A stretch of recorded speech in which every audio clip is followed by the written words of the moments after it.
Série SUS, Programa 6, Integralidade e Direitos Humanos. Esse vídeo é a continuidade de nossa conversa anterior. Existem limites para a integralidade no SUS?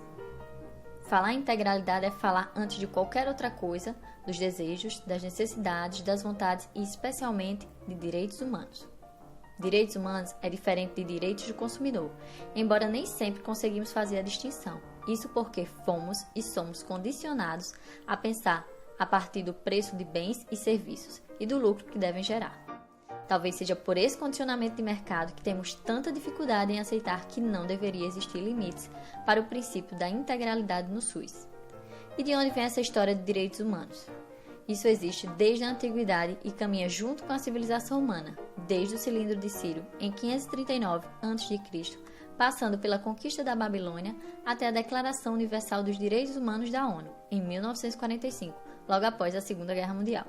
Todo ser humano tem igual direito de acesso ao serviço público do seu país.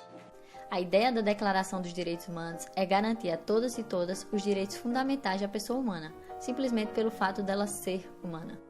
Um revelador de nosso condicionamento de mercado é sempre se perguntar: existem recursos financeiros suficientes para bancar os direitos humanos básicos das pessoas e a integralidade no SUS? A resposta a essa pergunta deveria ser simples, caso estivéssemos acostumados a pensar a partir do bem-estar das pessoas e não a partir do preço e do lucro que as coisas devem gerar. Então vamos parar para pensar.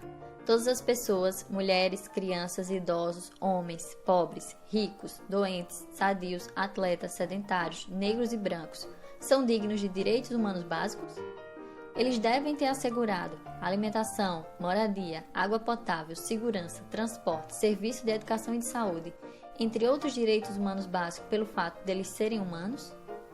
Porém, hoje o direito ao lucro é maior do que o bem-estar da maioria dos seres humanos, e isso fica claro quando se observa que alguns têm acesso a muita coisa e outros a menos do que o necessário.